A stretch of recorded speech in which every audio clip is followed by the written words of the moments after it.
Welcome back to Something Else Today podcast. I am your host, DJ Mahlatsi. And of course, you're wondering why do I look so pretty today? And it's because all thanks to my hair and makeup sponsor, Sela Beauty and Hair by Mbenyi.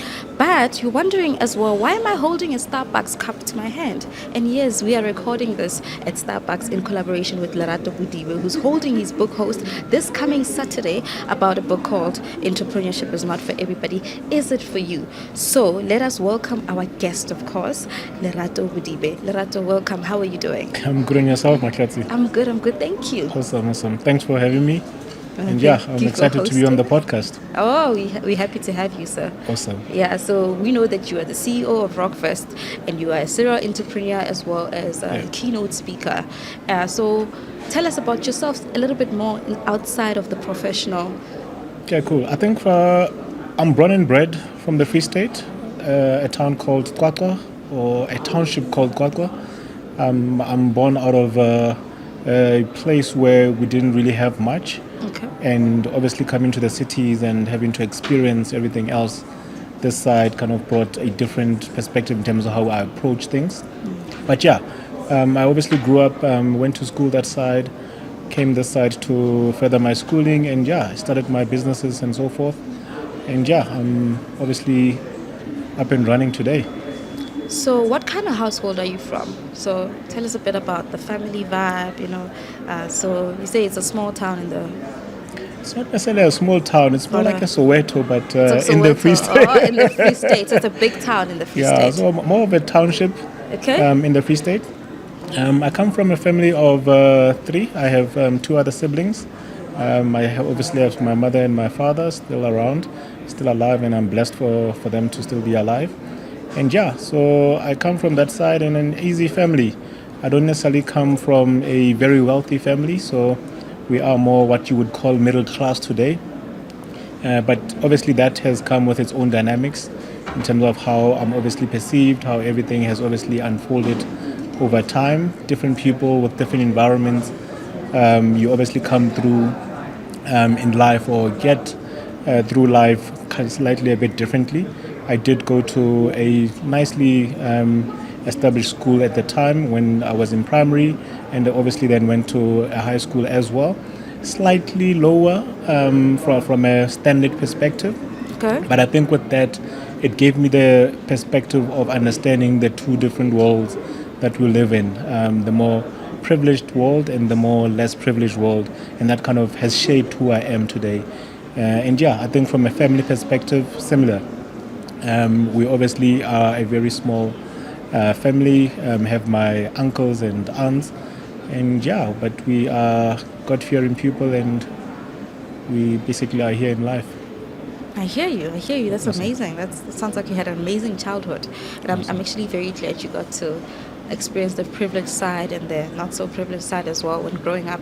I think that's important, as well as shaping our personalities, and also shaping how we view our communities as well, and how we can relate to our communities, because I think we do struggle with some people not being able to relate to where we're coming from. So I think that's a very, very, very beautiful story.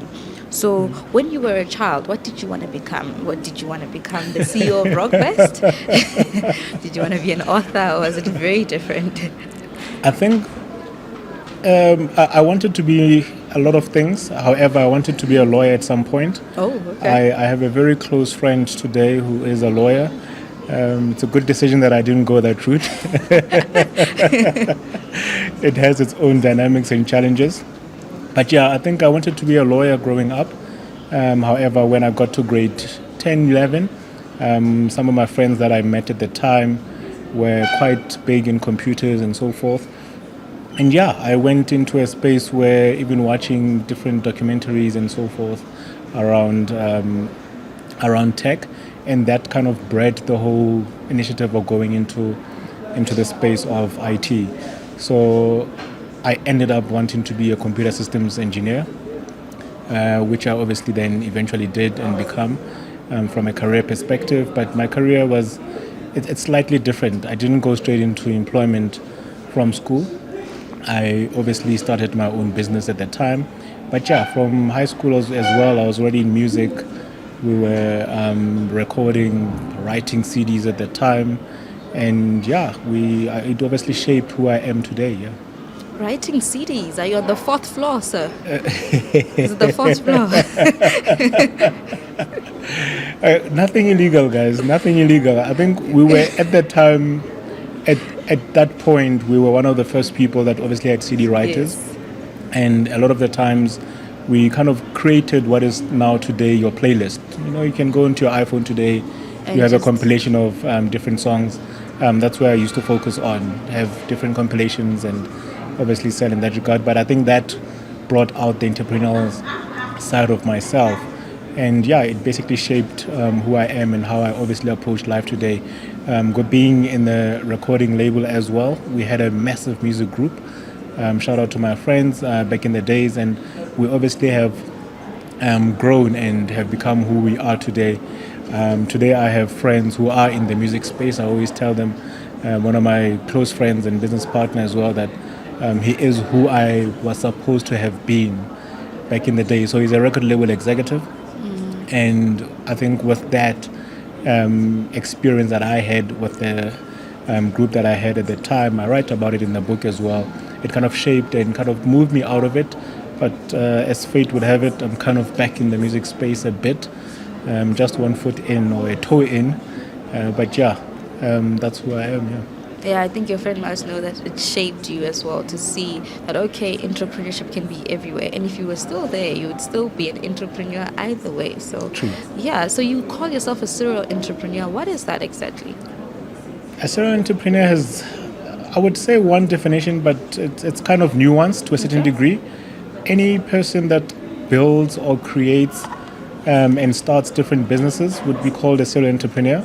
A lot of people who are in business would focus on one entity. A simple example, if you were to have a coffee company, you are only going to focus on coffee, and that would be the only thing that you obviously focus on. But hey, I'm across the passage there's a clothing store. You might have a coffee shop and a clothing store, and they have multiple other businesses. And having the mindset of knowing that you are going to sell this business at some point also kind of contributes to being a serial entrepreneur. I'm not necessarily building businesses to keep them forever.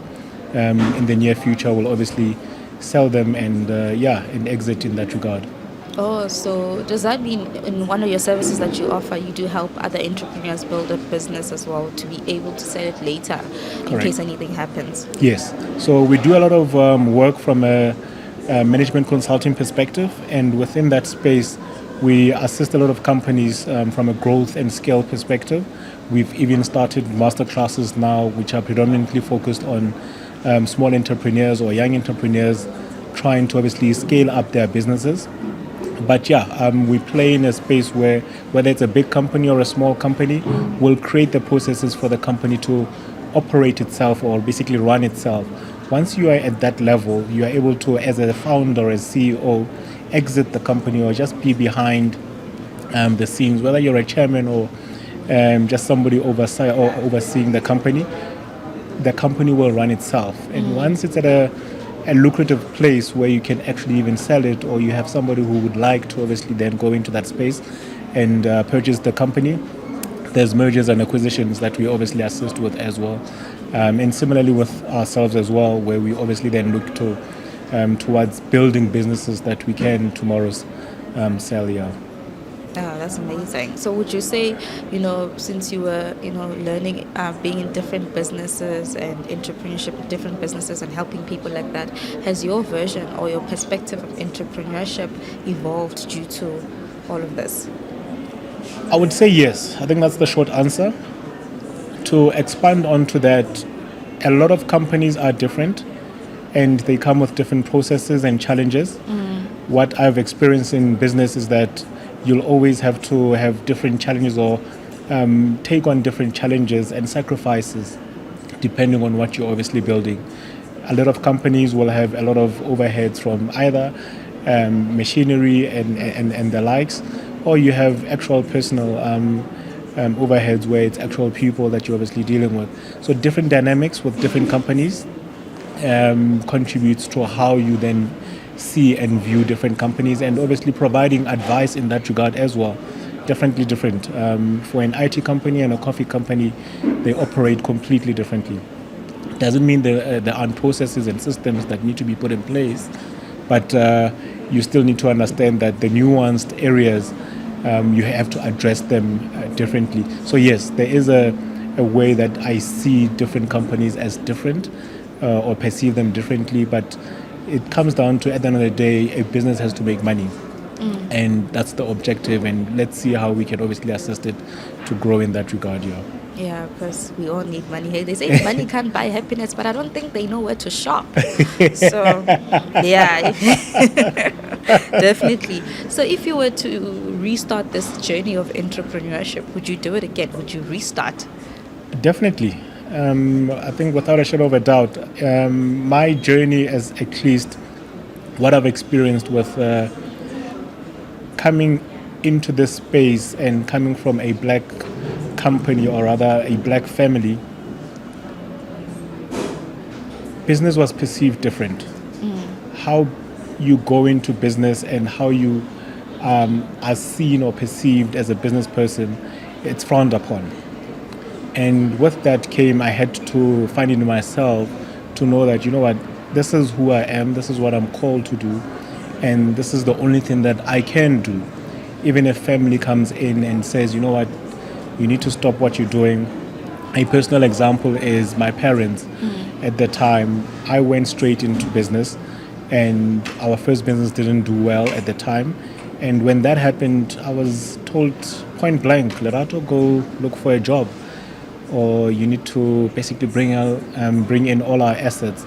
At the time, I was driving my parents' vehicle, basically trying out life at the time. And they said, you know what, we can support you as long as you go and look for a job.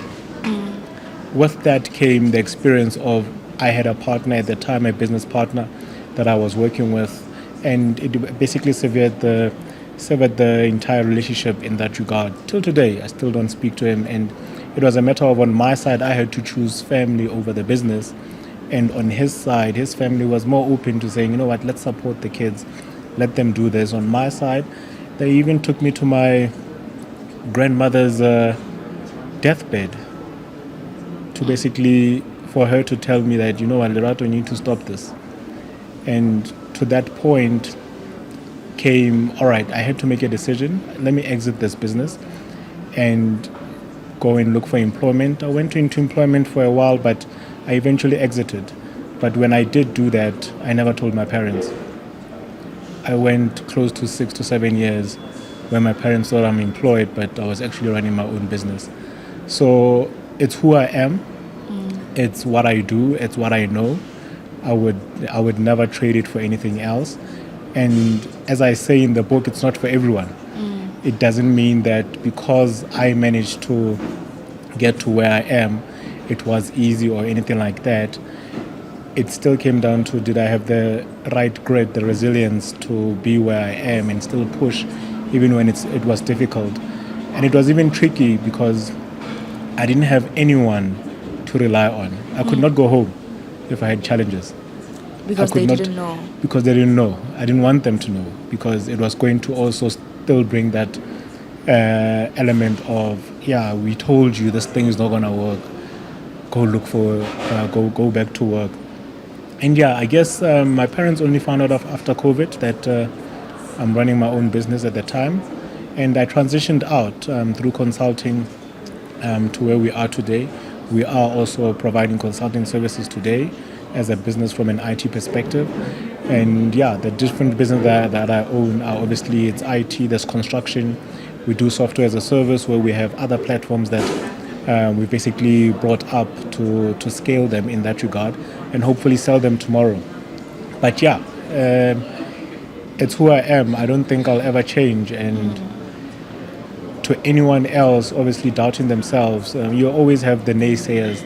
And not to say that my parents were naysayers, they were obviously looking out for you, yes. for me, right? And unfortunately, that also brings upon a lot of entrepreneurs who eventually then doubt themselves and never continue in this journey.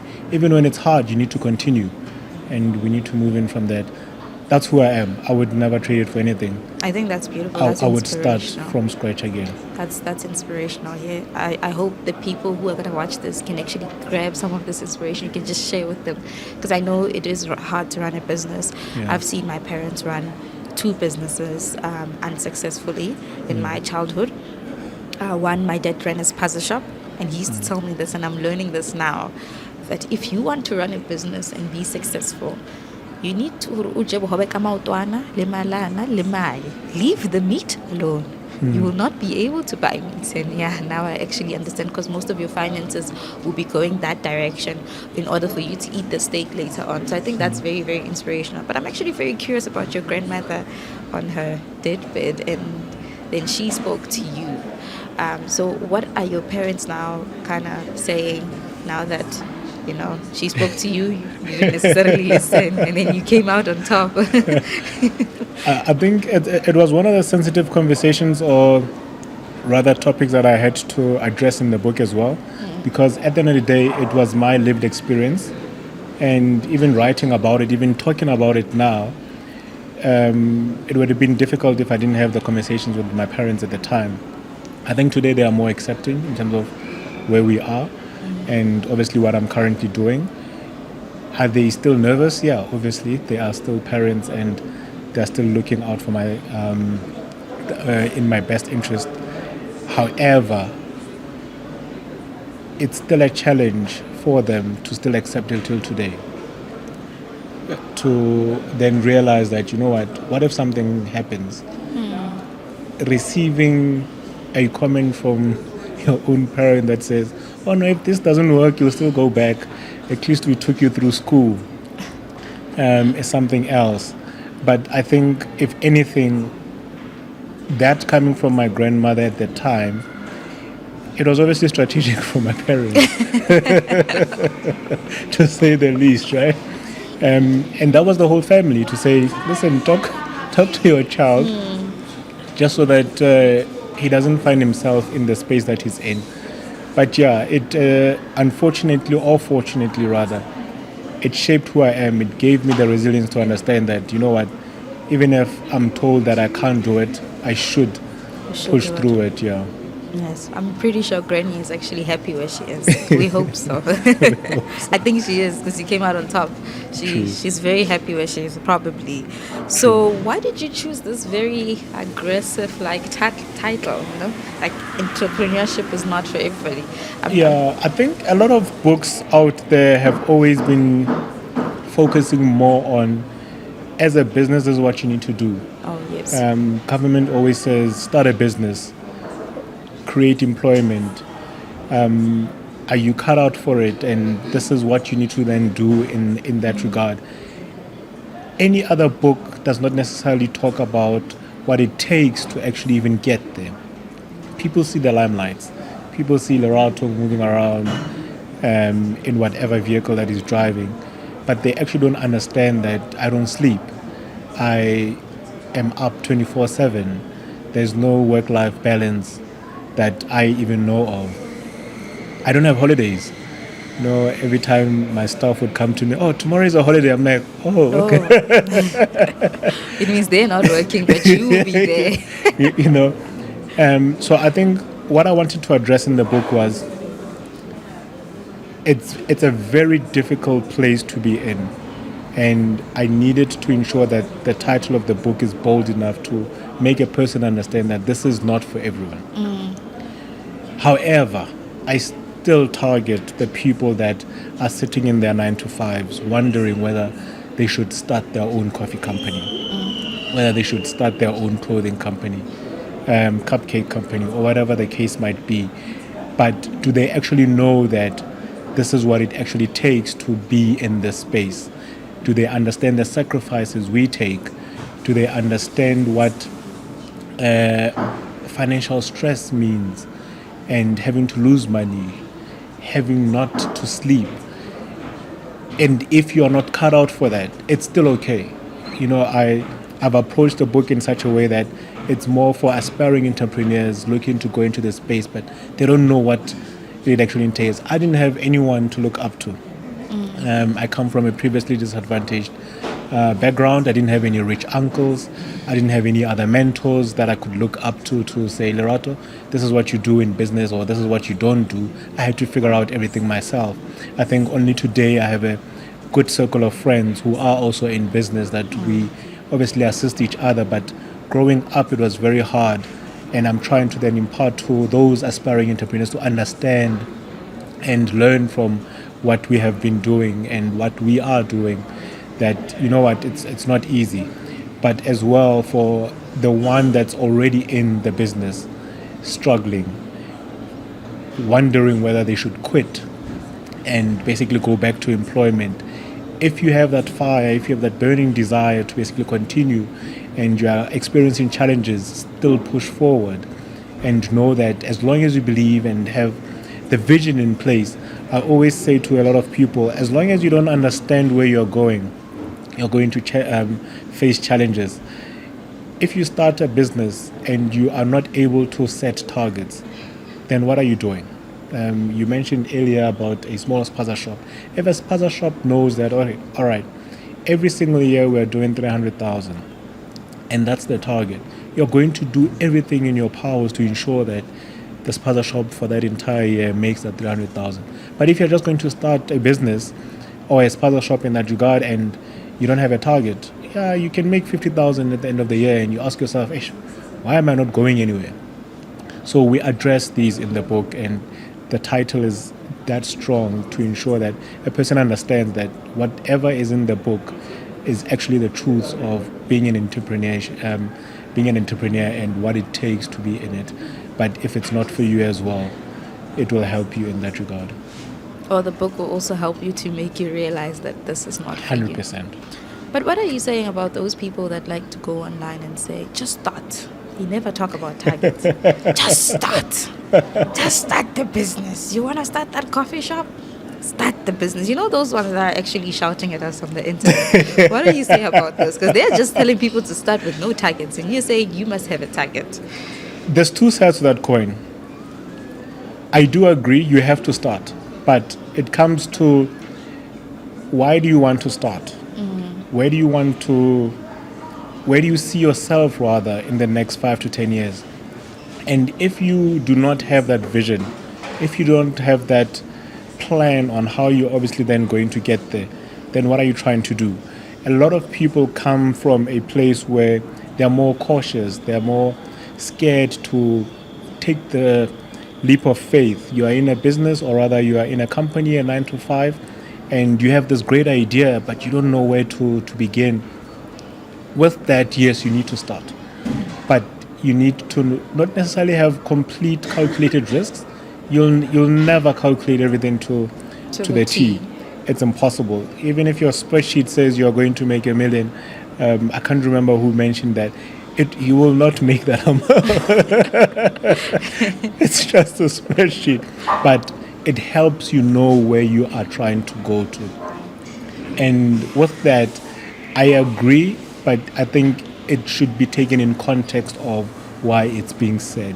But in the context of a person doubting themselves, wondering, should I take the leap of faith? Should I jump? Definitely start. Because if you're not going to start, you'll never know what's coming. You don't want to be 60 or 70 years old and regret why you never started, because that's exactly what happens to a lot of people. But don't you think it's because of how we grew up as well? That's why people have this fear to start businesses. Where you grew up impacts or contributes to your audacity to start something.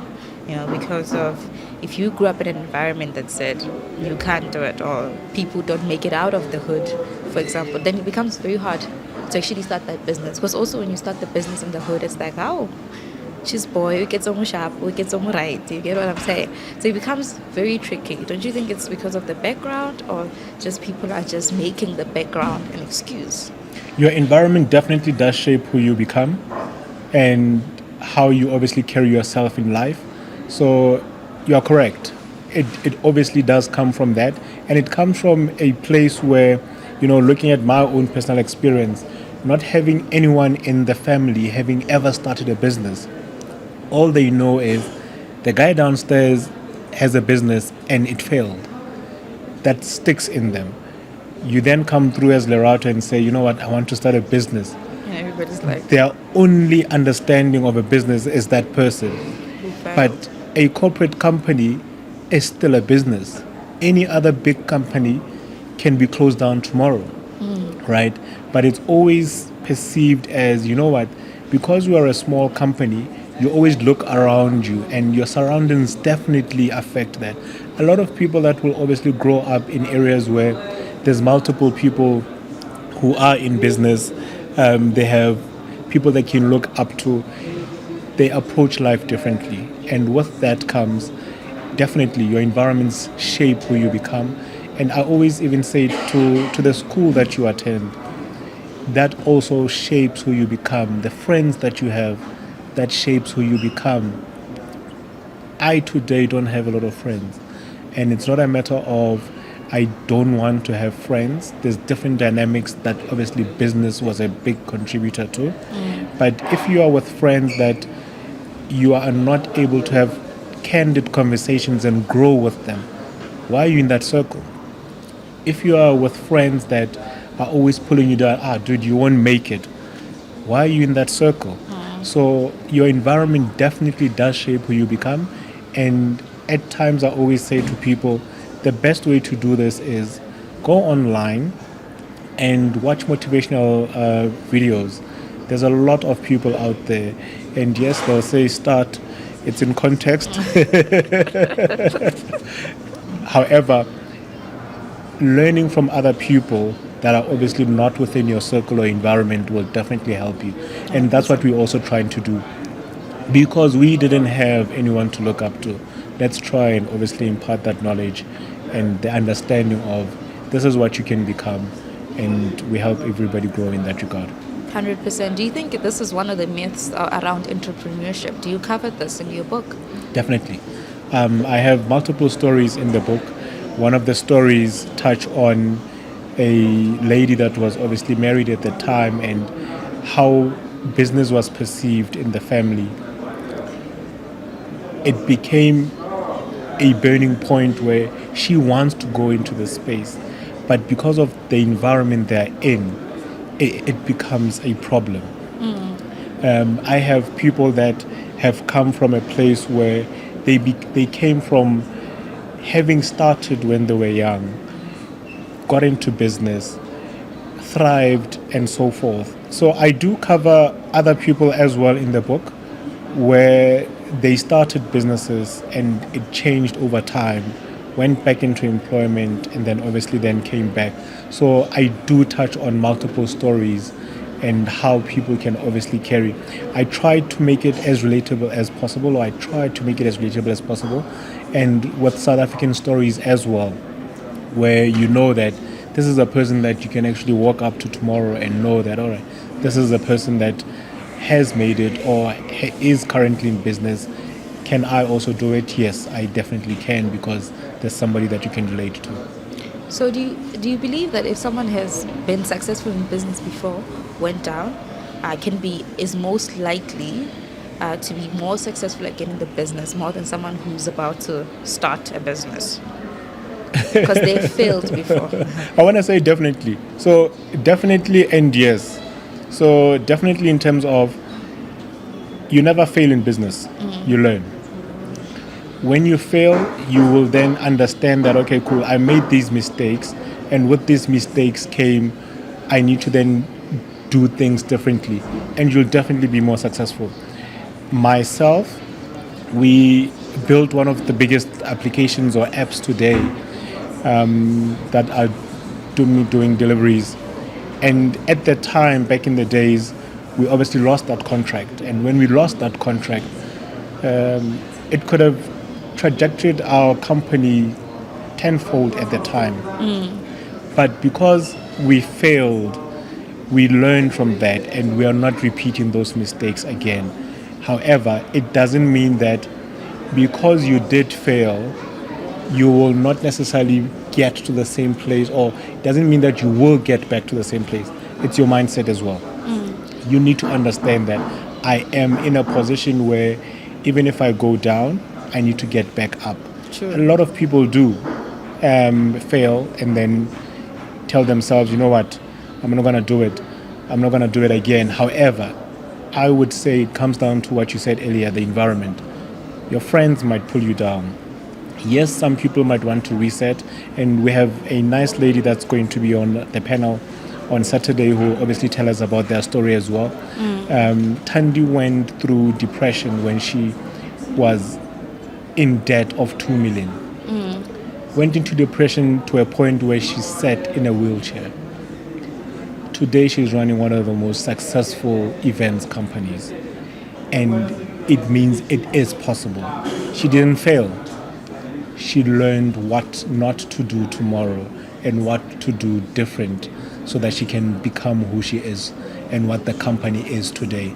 So yes, I do believe that if you do fall, you will basically get back up. It's never failure. There's no failure in business. It's just learnings. 100%. Yep. I think that's a very inspirational story because I think you need to go down a bit, suffer a bit with some emotions and sit in it. I'm one of those people that unfortunately, when I'm going through something, even if someone says, just leave it, I'm like, no, it's my turn. When they say it's your turn, Yeah. it's like it doesn't rain everywhere every day. It's your turn to actually enjoy the rain, and when the rain passes, it's someone else's turn. It's a season. It's a season. It has to pass. Yeah. It comes to you whether you like it or not. And when True. it comes, just play in the rain. Correct. Because if now you're going to sit in the rain and try cover yourself up, you don't have an umbrella, that's where it'll be very hard. But just sit in the rain, cry in the rain, embrace the rain. Yeah. Because next time when it comes again, you will be having fun on the rain because it's not the first time you've seen this before. Correct. So I think that's a very, very inspirational story. Correct. Do you think mental health is severely affected in businesses, like entrepreneurs' mental health? I did hear you say work-life balance-ish. Let me tell you a story. Okay. 2008, when this business that I mentioned now, when we lost the contract at the time, I went to a point where, yes, I was depressed. Yes, I didn't know what to do next. I got to a point where my left ear at the time went quiet. I could not hear from my ear. I had to go to doctors and find out, hey, what's happening with my ear? Only to find that it's stress. And mental health literally goes down to, it even affects your health or your physical health in this regard. So it is a very important factor. However, it also is an area that a lot of people, if they don't understand it, they will fail. They will struggle. They will go through turmoil that they actually can't even understand or comprehend. Because at the end of the day, with business, you need to remove emotions. You need to understand that, you know what, you're going to fall. It's given. You are going to lose money. It's given. You might lose your house. It's given. It's guaranteed. It's guaranteed, right? And if you don't mentally prepare yourself for that eventuality, then you will basically sit down and be stressed and so forth. Mental health is very key. I think a lot of people definitely do need to get coaching, I would rather put it, to make them aware that, you know what, consciously, you need to understand that if all of these things happen, you need to keep moving. I try and say the same in the book. You need to understand that if you are not going to mentally prepare yourself to lose something, your business will sit there and you will not start it again. But you will sit depressed without understanding that that's a season. It's meant to happen. Yes. That's how business operates. It comes with the package. And when you're relating back to 2008, was mental health even a topic around that time? Because it's only, especially for men, it only started being a thing recently where men are encouraged to talk more about their mental health and all of those things. So how was mental health discussions in 2008? They were not there. I don't think the term was even there. Oh, it was like stress. I'm stressed, depressed, right? I think it was not there, obviously. However, I think a lot of the times when certain things can be put into words, it doesn't mean that they're not there.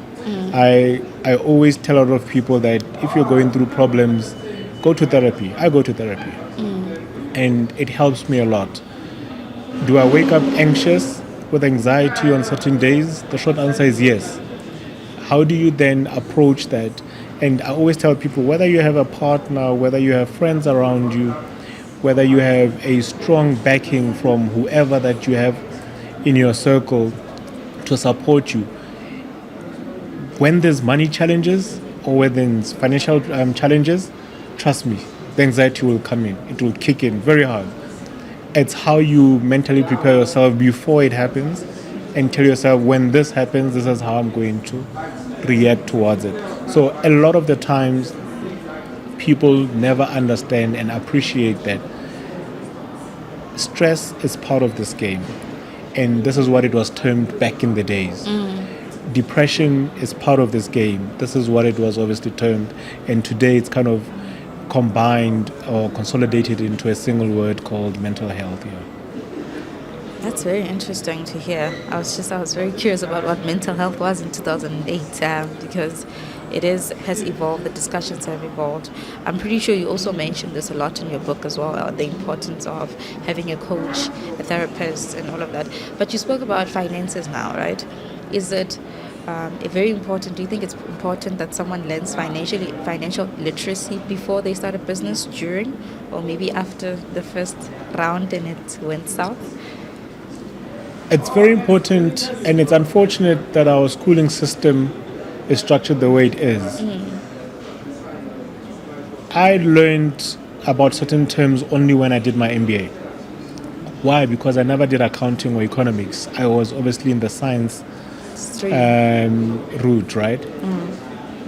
And with that came, when I did my MBA, I then started to understand what it actually means to have a balance sheet, to fully comprehend what it is, what an income statement looks like, how to create one, how to understand your trial balance. It's skills that are definitely required, and I do touch on those in the book as well, because an example on my side, one of my businesses, we had to close it down because we had some challenges from a sales perspective, and it was a matter of, all right, cool, SARS is saying you owe this amount, this is what you need to do, this is what you need to pay, etc. We had to make a very conscious decision to say, you know what, let's rather close this, start from scratch. But when we start from scratch, we need to know that there's a difference between an accountant and a bookkeeper. We used to run with bookkeepers at the time, and an accountant is critical. Did we have the money to afford an accountant? The short answer is no. But everything that you do, you need to tell yourself, I'm going to take this risk. I'll figure out how I pay the accountant, right? And if you're not going to put yourself in that position to take those risks and go into it head first, you'll find yourself in trouble with SARS and so forth. Today, our books are clean. We know that when certain amounts are required, they're paid, they're on time. So without that financial literacy, especially from a young age, it becomes very difficult to navigate business. I touch on this in the book so that people also understand what tax means, what business tax means, and understanding that there's different tax codes. And I would always tell a lot of people that there's PAYE, which is another tax altogether, because people just pay people. But not understanding the different types of taxes that you need to pay, especially in South Africa. Hey, we are taxed. SARS, they tax. SARS is doing us favors, guys. Hey, they take our money. But without understanding the different dynamics of how to manage your finances, it becomes very critical, or it makes it very difficult to operate a business. And it's a skill that's definitely required. Definitely, because we're not taught even in school, When we are in school, we do EMS and we do mathematics, but no one teaches us even how to file our taxes. You find out on your first year of getting paid, people are filing their taxes. It's tax season. you don't know how to do it. And we were also taught not to discuss money. I think that's also one thing that in the African context, you don't discuss money. So in workplaces, people are scared to tell each other how much they earn. People are scared to tell each other how much they make in relationships. It becomes a situation. You only find out when you are married. Jehovah, how are we going to buy a house in Waterfall? How have you been living in Waterfall? You only find out in the situation. So do you think those myths and those cultural norms contribute to us not knowing financial literacy more than the education system itself? I would not agree with the first one that says employees need to tell each other. And not that it's a bad thing. It comes down to everyone will interpret things the way they interpret them. 100%. A person that has 5 years in the industry versus somebody who has 15 years in the industry, they might do the same job, have the same title. It's just the difference is senior versus intermediate or whatever the case might be. Mm-hmm. Or you are just a single title up until you have 15 years behind your back.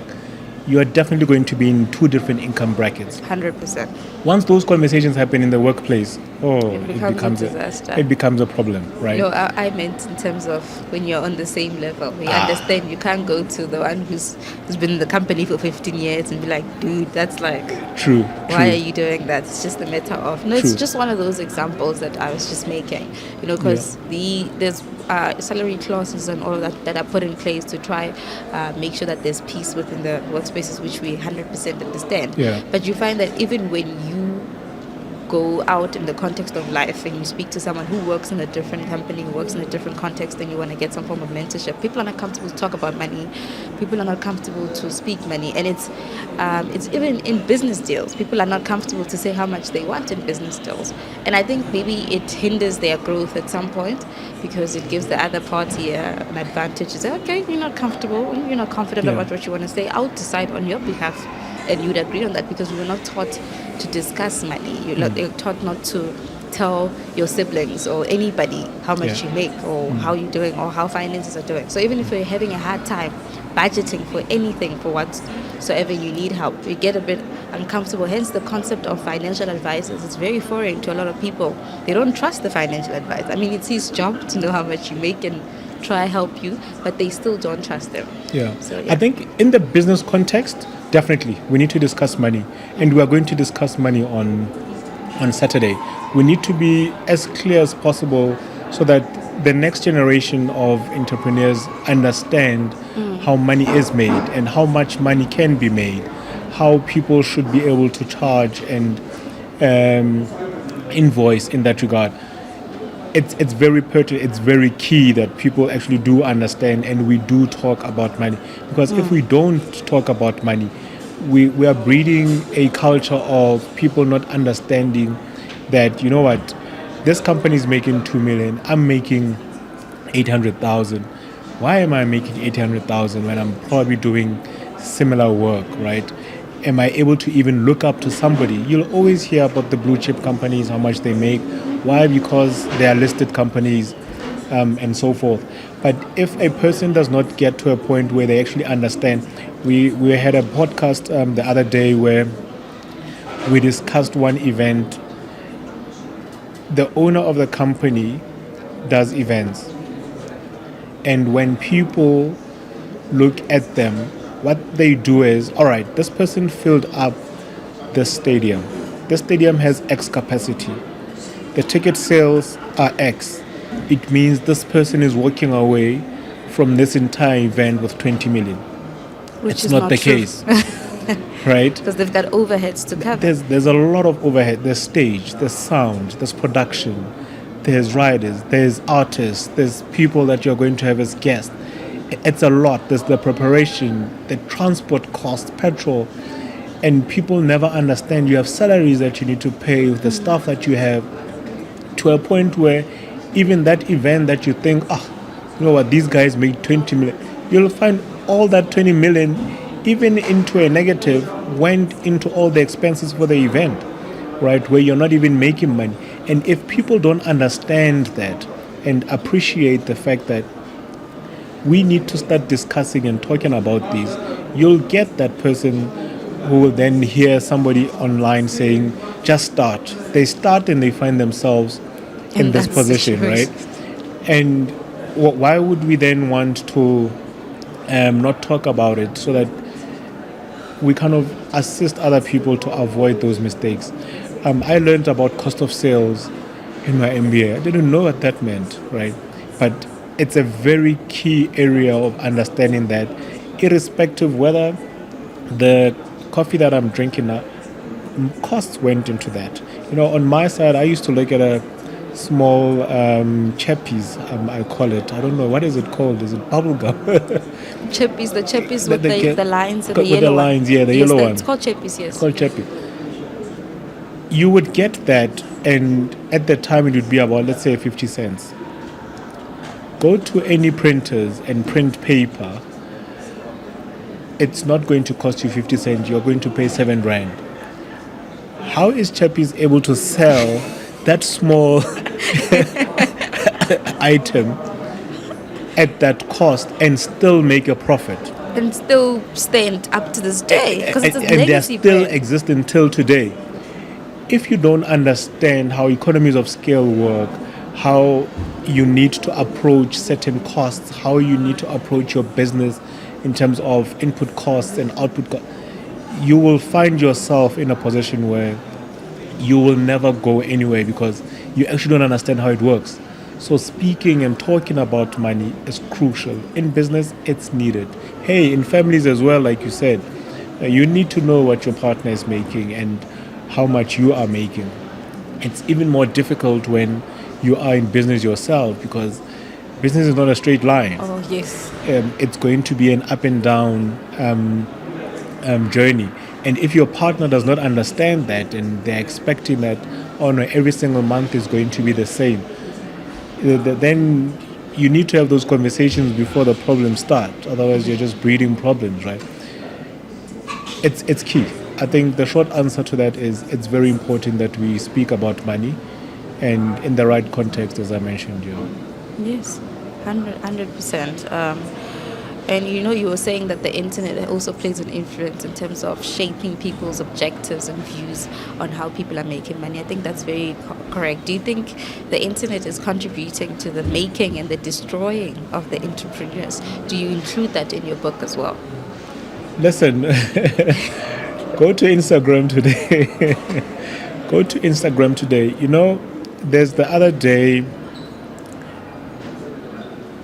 there's a person that came for an interview. So we do our homework in terms of the people that we have. And at the time, that person had not had a job for a very long time. You go online and they're buying stuff, they're posting content. You guys check online? And in my head, I'm like, okay, this person does not have a job for the last 2 years. 2 years. In the interview, they said they don't have any sense of source of income. Are they maybe relying on their partner? I'm not sure. However, the picture that is portrayed about them out there is not who they actually are, or it does not necessarily reflect or equate to their financial position as it is said. So yes, social media, for me, it destroys communities, for lack of a better descriptor, to be honest, especially when people are flashing money in business and everybody then wants to drive the new big car or whatever the case might be, without understanding how that person eventually obtained that vehicle, the sacrifices that they had to go through, and so forth. It's a very interesting space that I would say is controversial. However, as we know today, you are able to make money through social media as well and content. But where's the authenticity in the content today to actually show a person that, this is the true life of this person? It's never the case. It is definitely causing an impact in how everything is perceived. Yeah, that's very interesting. So where can people who are interested in your book find your book? Our books are on our website, so you can go to leratobodibe.com. There is a link to the book. You can basically purchase the book on our website as well as on Takealot. We do currently even have a special running for the duration of this week up until the first session of the book tour on the 25th of October. From $3.99, we've discounted all the books by 25% to $2.99. So you will obviously find all the communique in terms of what we are doing in this space at Lerato Bodibe on all social medias, as well as obviously the website leratobodibe.com. And does it come as a signed copy, or does someone have to request it to be a signed copy? Oh no, it comes as a signed copy. I would definitely advise that people do, obviously, when you purchase online, obviously, it will be packaged to yourself, but come through and we'll sign your book on the day as well. Yeah. On the day of the book launch, guys. Save the date, 25th of October. Yes. And also, so if someone is actually watching the whole podcast, what is the key thing that you'd want them to take away from our whole conversation? One key thing, besides just start with context.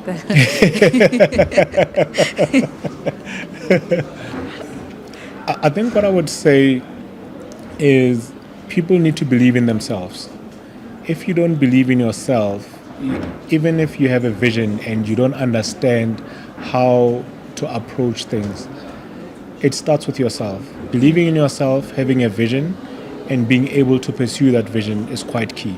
I think what the story of myself, which I obviously touch in the book about, it's not necessarily a biography on my side, but it kind of dabbles into both just to have that relatability part. You need to believe in yourself, push, and if you really do have that burning desire in you to start a business, go ahead and start. But if you also know yourself that you're an emotional person, you're not going to be able to handle the stress, know that, you know what, I need to park this, let me work in my 9 to 5. At the end of the day, I always say, a person working in a 9 to 5 and assisting a business to grow, when the business grows, you also grow. And that's the little that you can actually do or look into when you obviously are in these two spaces. 100%. So we also see that you do master classes. Are there any upcoming master classes that you have? Yes, so we will be starting our master classes again in the following year in January. My PR team will obviously be posting online in terms of the dates that are coming up. We do host individual sessions as well, so those are on request. So basically mentorship, as well as they are more focused on growth and scaling. So any growth entrepreneurs, a person that is currently doing less than $1 million or is about that threshold, wanting to obviously scale their business, we obviously assist them in that regard so that they understand the different systems, the processes that they need to follow to then grow in that aspect. A lot of people are always stuck with, all right, I'm doing this amount of money and they do the same amount of money for the next 3 years. How do you grow and scale? We basically focus on those entrepreneurs. And yes, you can go onto our website, leratobodibe.com, and obviously inquire, and the team will obviously get in touch with you. That's great, guys. Did you get that information? I hope you did. But also, do you plan on writing any more books and telling people the truth? Definitely. I was actually asked this question a bit earlier. Definitely, we will be writing a book. There is going to be a second sequel to the current book. What I've realized, especially in South Africa, a lot of companies don't have structure. Without structure, you're not going to grow. You will always look at all the other corporate companies that do have structures in place, and you ask yourself, how are they scaling? How are they moving? A lot of people, you'll have a business card, but you're going to get to a Starbucks and just swipe using that card, not understanding the repercussions that come with obviously doing that. Without the right structures and knowing that, okay, cool, you need to hire a certain type of people, you need to put certain systems in place, and the whole life cycle of running and operating a business is quite key, and a lot of people don't have that knowledge. So instead of just imparting that knowledge through the master classes, we will definitely be creating another book. So do you have any last quotes to leave our audience with that they can remember you with? I think what I will say is, if you're in business, you need to understand that you're always going to face struggles. It's given. You need to be comfortable with being uncomfortable every single day. This is one of the biggest quotes that I have in my book. And a lot of people don't understand that as long as you have a business, you're going to have challenges. It comes with it. Don't find yourself at a position where, or in a position where when things go wrong, you then go like, why is this happening to me? Why do I have bad luck? Why do I have this? You don't have bad luck. It comes with it. It comes with what you are obviously trying to do and trying to build. So it's part of it. So be comfortable with being uncomfortable. Those are my last words. 100%. Those are very, very beautiful. Thank you so much for joining us. And a big shout out, of course, to Starbucks for hosting us on this in collaboration with Lerato Bodibe, who is holding his book launch here at Mall of Africa, Starbucks, on the coming Saturday on the 25th of October from 11 up until late. You don't want to miss it. Please do RSVP to the link in the description that we're going to put for people to be able to RSVP. And if you have bought a copy, bring your copy so that it can be signed on site. And we will see you next time. But before that, of course, this episode is proudly sponsored by Brocabs. So I'm going to just double check very quickly if my ride is here so that I can go home. But please don't forget to download their app. They are launching on the 1st of November. And I am your host, DJ Mahlatsi, and we will see you next time. Yeah, I have to go get a ride now. Awesome.